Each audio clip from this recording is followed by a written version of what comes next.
चलिए देखिए, हम इनवर्स ट्रिग्नोमेट्रिक फंक्शन पढ़ रहे हैं, ठीक है। और इसमें हमने फंक्शन लिया कॉसेक। तो कॉसेक का जो डोमेन होता है वो ये होता है आर माइनस एन पाई वाले पॉइंट्स यहाँ आर से माइनस हो जाते हैं, और इसका जो रेंज होता है वो आर माइनस माइनस 1 to 1, ठीक है। तो ये जो आप ग्राफ देख रहे हैं ये कॉसेक का ग्राफ है। यहाँ पे ये है 1, ठीक है, और यहाँ पे ये जो वैल्यू है ये है -1। तो ग्राफ यानी कोसेक की जो वैल्यू है वो 1 से लेस नहीं होती और -1 से ग्रेटर नहीं होती। तो 1 और -1 के बीच की कोई भी वैल्यू हमें कोसेक के थ्रू नहीं मिलेगी। इसलिए रेंज से हम क्या करते हैं, यानी कि r से हम क्या करते हैं -1 to 1, ठीक है। ये पूरा का पूरा इंटरवल यानी पूरा पोर्शन हम वहाँ से माइनस कर देते हैं। तो ये हमारा रेंज है, ठीक है, ये कोसेक का रेंज है। तो कोसेक का रेंज उसके कोडोमेन की जगह पे रखा हुआ है। इस वक्त ये फंक्शन हमारा ऑन2 है, ठीक। अब बात यहाँ पे आएगी कि फंक्शन हमारा 1 1 है कि नहीं है, क्योंकि अगर फंक्शन 1 1 नहीं है तो फिर वो बाइजेक्टिव नहीं हो सकता। अगर वो बाइजेक्टिव नहीं हो सकता तो इन्वर्टिबल नहीं हो सकता, ठीक। तो कोसेक का इन्वर्टिबल होने के लिए, कोसेक को इन्वर्टिबल होने के लिए ज़रूरी है कि ये ऑन2 के साथ साथ 1 1 भी हो, क्योंकि ये फंक्शन की प्रॉपर्टी है, इन्वर्टिबल फंक्शन की प्रॉपर्टी है कि फंक्शन का इन्वर्स तभी पॉसिबल है जब फंक्शन बाइजेक्टिव होगा, ठीक है। तो अब हम कैसे चेक करते हैं, ये ग्राफ हमारा दिया हुआ है, हम कैसे चेक करेंगे कि ये फंक्शन 1 1 है कि नहीं है। तो हम क्या करेंगे कि यहाँ पर हम चलिए एक इसमें ब्रांच में और जो है बना रहा हूँ, इसकी भी ज़रूरत हमको है। ये -π/2 है और ये -π है, ठीक है। देखिए अब हमें चेक करना है, हम क्या करें, एक लाइन ड्रॉ करें, एक हॉरिजॉन्टल लाइन यानी parallel to x axis line. तो अब हमको क्या मिलेगा कि ये लाइन जो है ग्राफ को इंटरसेक्ट करेगा, ठीक है। इस इंटरसेक्शन पॉइंट पे हमने कहा कि ये जो x पे हमको मिल रहा है, हमने कहा कि ये x1 है, और यहाँ पे जो वैल्यू मिल रही है इसको हमने कहा कि ये x2 है। यहाँ पे जो वैल्यू मिल रही है इसको हमने कहा कि ये x3 है, और यहाँ पे जो वैल्यू हमको मिल रही है इसको हमने कहा कि ये x4 है। तो हम ये देख रहे हैं कि ये जो x1 पे जो हमको वैल्यू मिल रही है, x1 यहाँ पे इंटरसेक्ट करता है और ये ग्राफ y पे हमको यहाँ पे ले जाता है, इसको हमने कहा कि y है।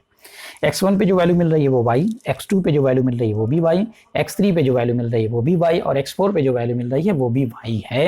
यानी मोर देन 1 पॉइंट पर हमको सेम आउटपुट मिलता है। इसका मतलब कि ये फंक्शन तो 1 1 नहीं हुआ। जब ये फंक्शन 1 1 नहीं है तो इसका मतलब ये हुआ कि ये फंक्शन बाइजेक्टिव नहीं हो सकता। अगर बाइजेक्टिव नहीं है तो इसका मतलब ये इन्वर्टिबल नहीं हो सकता। तो इस वक्त ये कोसेक इस कंडीशन यानी इस डोमेन के अंदर बाइजेक्टिव नहीं है, यानी इन्वर्टिबल नहीं है। तो हमको करना ये होगा कि हम एक ऐसा ब्रांच लें, एक ऐसा इंटरवल लें जिसमें ये फंक्शन 1 1 हो जाए और इस पूरी वैल्यू को कवर करे, यानी ऑन2 भी बना रहे।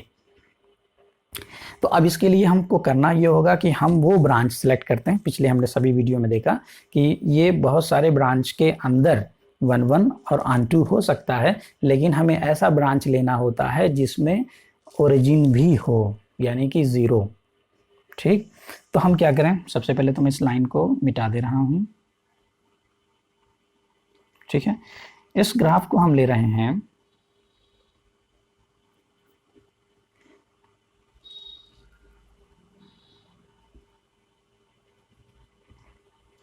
ठीक है, इस ग्राफ को भी मैं मिटा दे रहा हूँ। इस ग्राफ को हम ले रहे हैं -π/2 से π/2 के बीच में, ठीक है।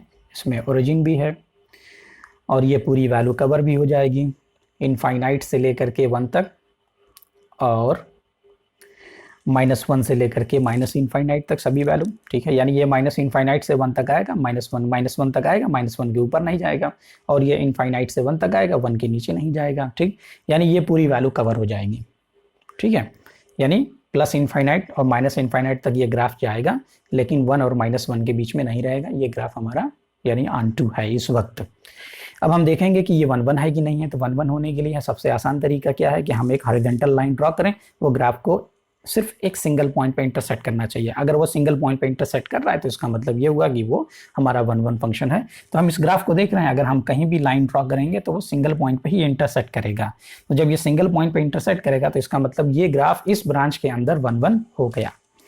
अगर ये 1 1 हो गया तो हम कह सकते हैं कि ये जो कॉस हमारा, जो कोसेक हमारा है, अगर हम इसे लेते हैं -π/2 से π/2, और इसमें ज़ीरो नहीं रखेंगे क्योंकि ज़ीरो पे फंक्शन हमारा डिफाइन नहीं है।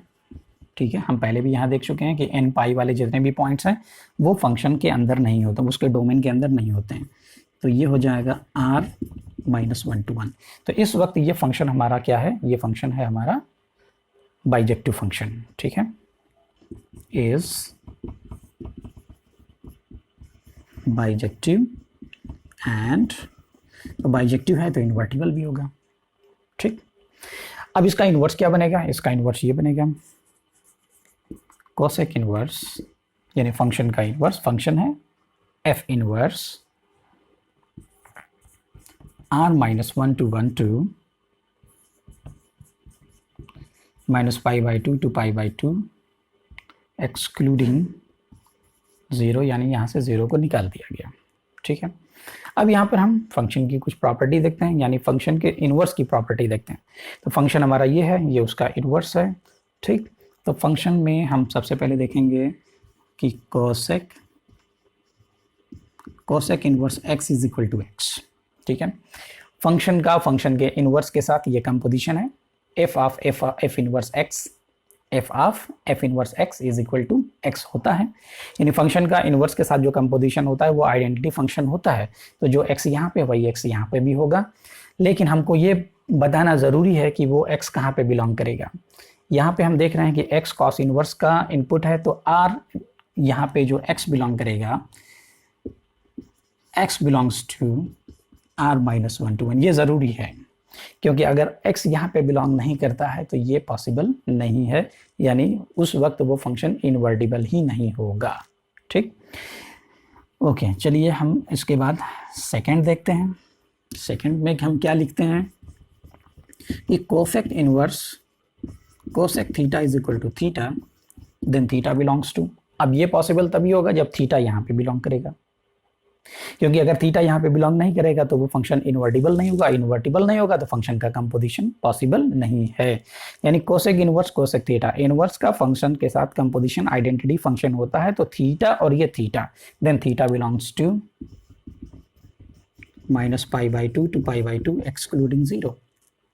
ठीक, तो हमने देखा कि ये फंक्शन के इन्वर्स और फंक्शन के इन्वर्स का कंपोजिशन है, किस तरीके से काम करता है और उसकी किस कंडीशन में काम करता है। ठीक, तो हमने देखा कि फंक्शन कैसे इन्वर्टिबल होगा और उसका इन्वर्स क्या बनेगा। ठीक, और उसका कंपोजिशन कैसा होगा और किस कंडीशन में होगा।